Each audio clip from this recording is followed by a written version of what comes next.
Welcome to Wednesday's edition of the Regional News. More than 53,000 people fled Haiti's capital in just 3 weeks of March as conflict between powerful armed gangs wreaked havoc for civilians, with the state largely absent and a path out of the chaos yet to be established by politicians. Tens of thousands of people left Port-au-Prince metropolitan area between March 8 and March 27, according to the United Nations estimates released on Tuesday, with violence again flaring up over the Easter weekend and at the start of April. The UN Human Rights Chief Volker Turk said yesterday that a scale of human rights abuse was taking place, quote-unquote, unprecedented in modern Haitian history, including killings, kidnappings, and sexual violence. The conflict has also blocked off transport of key goods and humanitarian aid into the capital. According to the UN, many of the displaced are traveling towards the country's southern peninsula, which is still recovering from the devastating 2021 earthquake.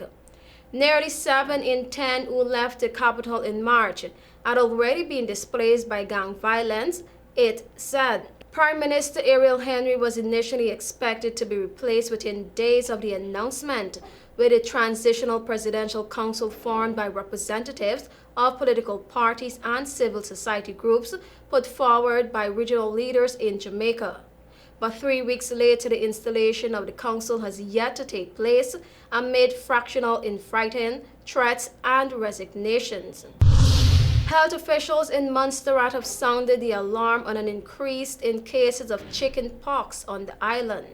The Ministry of Health and Social Services did not reveal how many cases of the contagious virus was discovered, but said there was a quote-unquote notable uptick in confirmed cases of chickenpox over the past 7 days.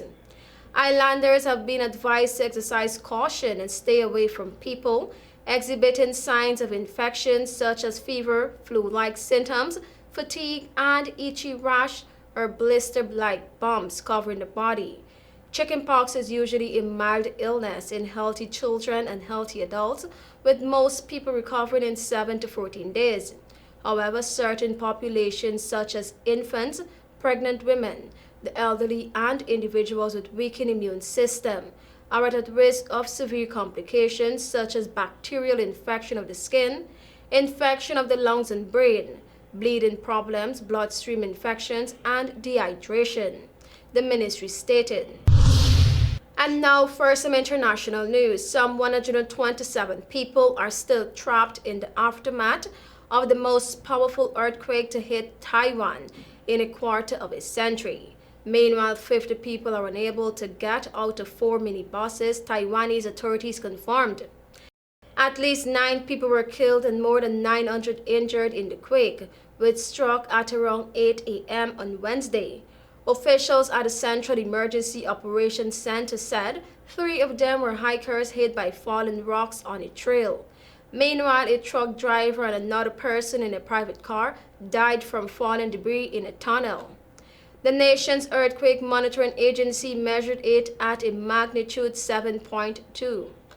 This would make it the strongest earthquake to hit Taiwan, which are common occurrences in the East Asian country in a quarter century. Thank you for watching. I am TIANA Cole.